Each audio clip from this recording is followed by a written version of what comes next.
നമസ്കാരം, എൻ്റെ പേര് ഡോക്ടർ ഡിൽമ എൽദോ. ഞാൻ SCT ഹോസ്പിറ്റൽ പട്ടത്തെ കൺസൾട്ടൻറ്റ് മെഡിക്കൽ ഗ്യാസ്ട്രോൻട്രോളജിസ്റ്റാണ്. ഇന്ന് ഞാൻ കുറച്ച് നേരം നിങ്ങളോട് സംസാരിക്കാൻ പോകുന്നത് ഫാറ്റി ലിവർ എന്ന അസുഖത്തിനെ പറ്റിയാണ്. ഫാറ്റി ലിവർ അഥവാ metabolic dysfunction associated steatotic liver disease, MASLD അഥവാ ലിവറിൽ കൊഴുപ്പ് അടിഞ്ഞുകൂടുന്ന രോഗം. ഇത് എന്തുകൊണ്ട് നാം ഇതിനെപ്പറ്റി അറിഞ്ഞിരിക്കണം, നമുക്കിത് എങ്ങനെ ഡയഗ്നോസ് ചെയ്യാം, ഇതിൻ്റെ ട്രീറ്റ്മെൻറ്റ് എന്താണ്, ഇതിനെപ്പറ്റിയായിരിക്കും ഞാൻ നിങ്ങളോട് കുറച്ച് നേരം സംസാരിക്കുന്നത്.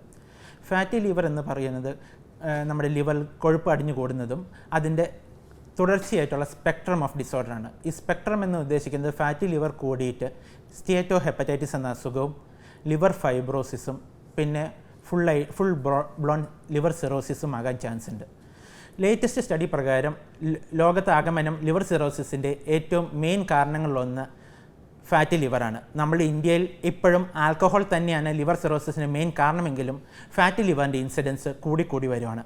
നമുക്ക് ഇത് എങ്ങനെ ഉണ്ട് എന്നറിയണം. അതിനായിട്ട് നമ്മൾ ആദ്യം അറ്റ് റിസ്ക് പോപ്പുലേഷൻ ആർക്കൊക്കെ വരാൻ ചാൻസ് ഉണ്ട്.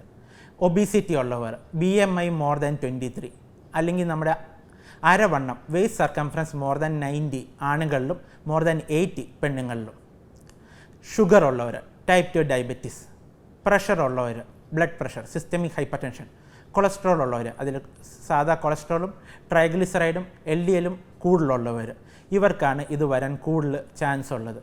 നമ്മൾ ഇത് എങ്ങനെയുണ്ട് എന്ന് തിരിച്ചറിയും.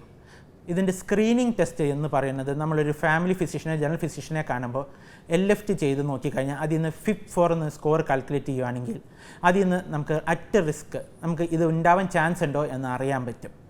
അത് ലെസ് ദാൻ 1.3 ആണെങ്കിൽ ഒട്ടുമില്ല എന്നും മോർ ദാൻ 2.7 ആണെങ്കിൽ വളരെയേറെ ഉണ്ട് എന്നാണ്. എന്നിരുന്നാലും തന്നെ നമുക്ക് അൾട്രാസൗണ്ടാണ് ഏറ്റവും ബെസ്റ്റ് സ്ക്രീനിങ് ടെസ്റ്റ്. അൾട്രാസൗണ്ടിൽ ഫാറ്റി ലിവർ കാണാൻ പറ്റും. അത് പക്ഷേ ഒബ്സർവർ വേരിയർഷിപ്പ് കാണും. അൾട്രാസൗണ്ടിൽ ഫാറ്റി ലിവർ കണ്ട അടുത്ത ടെസ്റ്റ് എന്ന് പറയുന്നത് ഫൈബ്രോ സ്കാൻ അഥവാ എലാസ്റ്റോഗ്രഫി സ്കാനാണ്. ഇത് മെഷീൻ കാൽക്കുലേറ്റ് ചെയ്യുന്നൊരു വാല്യൂ ആയതുകൊണ്ട് നമ്മൾ ചെയ്യുന്ന ഡോക്ടർമാർ തമ്മിൽ വ്യത്യാസങ്ങൾ ഉണ്ടാവത്തില്ല. ഇത് നമുക്ക് എങ്ങനെ തടയാൻ പറ്റും? ഏറ്റവും ഇമ്പോർട്ടൻ്റ് ജീവിതശൈലി മാറ്റങ്ങൾ. ഫാറ്റി ലിവർ വിത്തൗട്ട് ഫൈബ്രോസിസ് ആണെങ്കിൽ 5% വെയിറ്റ് ലോസും, അതിൻ്റെ കൂടെ ഫൈബ്രോസിസോ സ്റ്റേറ്റോ ഹെപ്പറ്റൈറ്റിസോ ഉണ്ടെങ്കിൽ 10% വെയിറ്റ് ലോസും, അത് വെയിറ്റ് കുറച്ച് കഴിഞ്ഞാൽ നമുക്ക് ഇത് തിരിച്ചു കൊണ്ടുവരാൻ പറ്റും എന്നാണ് പറയപ്പെടുന്നത്. ഇനി വെയിറ്റ് കൂടാതെ എക്സർസൈസ് എന്ന് പറയുന്നത് ദിവസവും 30 മിനിറ്റ് ബ്രിസ്ക് വാക്കിംഗ്, പെട്ടെന്ന് നടക്കുക, സൈക്ലിംഗ്, സ്വിമ്മിങ്, അതായത് ആഴ്ചയിൽ 150 തൊട്ട് 300 മിനിറ്റ് വരെ എക്സർസൈസ്. വെയിറ്റ് ലോസ്, എങ്ങനെ വെയിറ്റ് കുറയ്ക്കാൻ പറ്റും? കാലോറി ഡെഫിസിറ്റ്, ഒരു 500 കിലോ കാലറി കുറച്ച് വെയിറ്റ് കുറയ്ക്കുക. ഇങ്ങനെയൊക്കെയാണ് നമുക്ക് ലൈഫ് സ്റ്റൈൽ മോഡിഫിക്കേഷൻ വെച്ച് ഫാറ്റി ലിവർ കുറയ്ക്കാൻ പറ്റുന്നത്. മെഡിക്കേഷൻ, പല മെഡിസിൻസും ഇപ്പോൾ പൈപ്പ് ലൈനിലുണ്ട്. ചിലതിനൊക്കെ അപ്രൂവൽ കിട്ടിയിട്ടുണ്ട്, ചിലത് ഓൺ ദ വേ ആണ്. നമുക്ക് ഈ ജീവിതശൈലി മാറ്റിയിട്ടും നമ്മുടെ ഫൈബ്രോസിസോ ഫാറ്റി ലിവറോ സിഗ്നിഫിക്കൻ്റ് ആണെങ്കിൽ നമുക്ക് മെഡിസിൻസും ട്രൈ ചെയ്യാൻ പറ്റും.